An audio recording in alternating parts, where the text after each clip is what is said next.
These are the countries with the most intelligent citizens.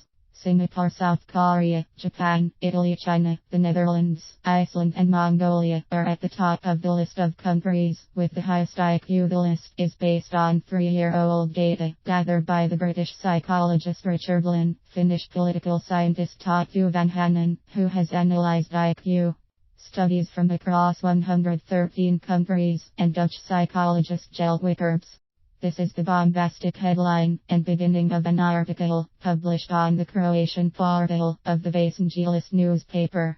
The journalist who wrote that pamphlet should be confronted with the question about what human intelligence as a free individual really is, and before he answers it he should look at the man in the mirror. My advice to that pen pusher would be to watch the excellent Charlie Rose talk show and to closely listen to the great philosophers, artists, scientists and journalists, and to learn, but learn in a way that actually leaves you with a certain degree of knowledge. Then perhaps he would be able to answer the question, including those she mentioned in her pamphlet. Those who call themselves modern age scientists and who claim that Pythagoras got it all wrong do not understand the science and philosophy that has constant values for all times and isn't changeable like the sun and air. For example, if you change as much as a half note, a quarter note, or even an eighth note of a Mozart, Tchaikovsky, Verdi or Beethoven work, you have forever changed the work itself. Is it intelligent to change someone's work just to steal a bit of their immortality? And now, let me return to the Brit, the Finn and the Dutch. Sincerely, the trip these three took through the human mind reminds me of the American cult movie, Dumb and Dumber. So which intelligence would you call the more intelligent one, emotional or rational? Which one can do more for society? For example, these weird scientists and shrinks, with their weird assertions, can say that former Croatian Prime Minister Sanader is much more intelligent than, say, a street sweeper. Still, when we take everything into account, the street sweeper did much more for the community than Sanader did. For a humble wage, the street sweeper does an honest day's work, while Sanader swept the pockets of those who pay him, the taxpayers. In other words, the former prime minister did a lot of damage to society by organizing corruption. In Croatia, as in the whole world, we can name countless similar examples that prove this, and I mean those countries that would be put on the top of the list by these weirdos. It is interesting to see that Americans were ranked far behind China and Mongolia. Considering that there is no freedom for the individual in these countries, we must wonder what intelligence they are talking about. So let us move on.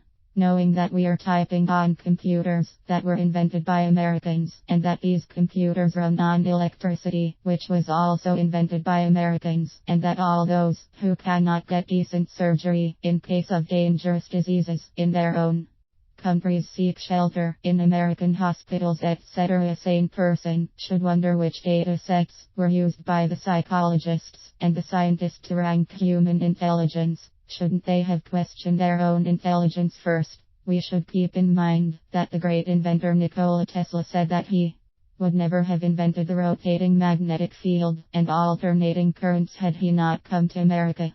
This man always said that he was proud of having been born in the small country of Croatia, but it was the USA that made it possible for him to live his dreams.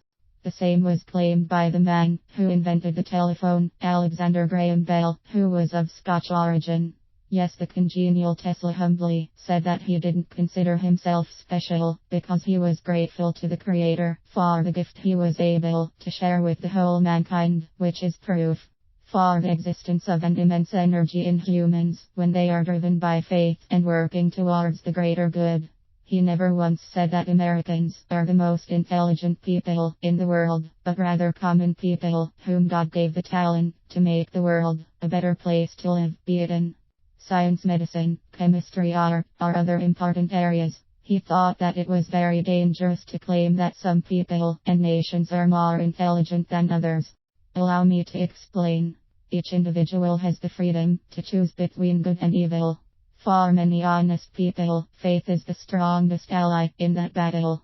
Some scientists, including the aforementioned three, would say that believing in something you cannot see is stupid, primitive and unintelligent. To them, all I can say that we cannot see the rays of the sun, the wind and air, yet we know that they exist because life would be impossible without them.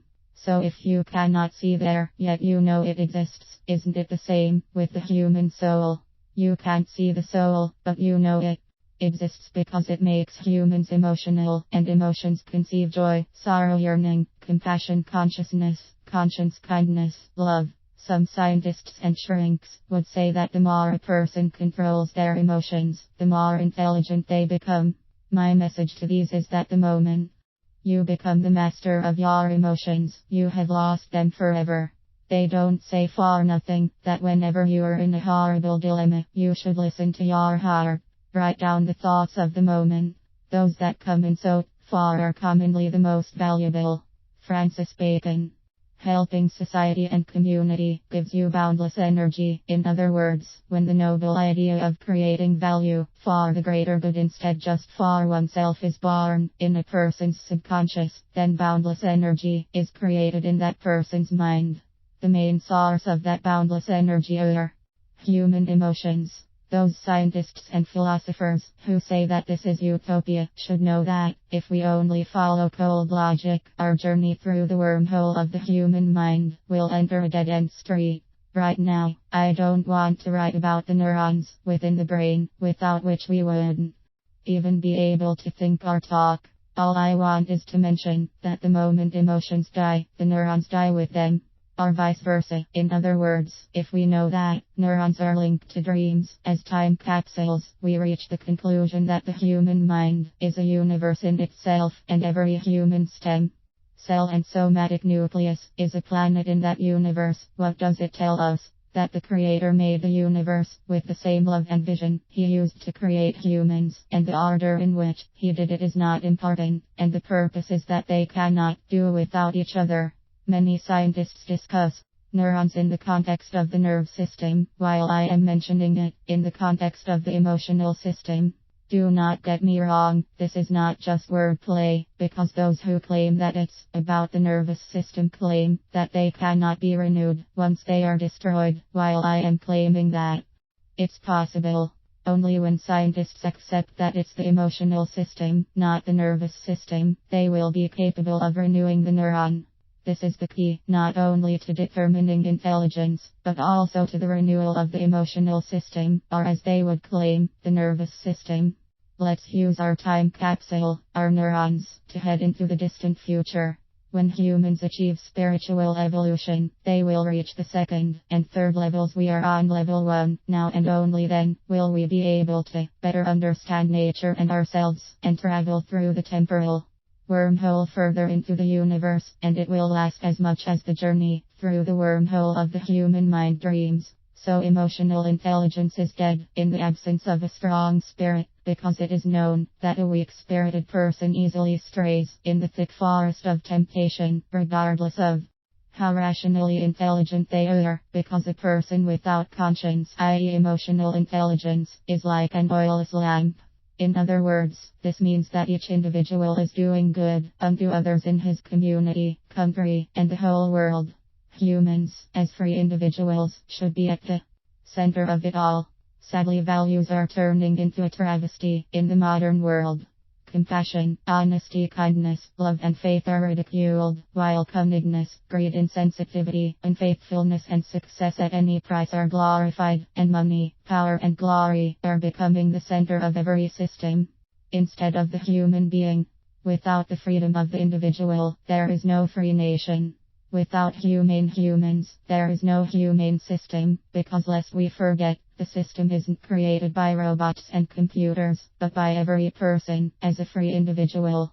I would like to conclude by saying that each person is intelligent to the point that they are capable of fighting for their own freedom and doing good unto others. The rest are manipulations of vain people in the service of not only vanity, but even more cunning masters.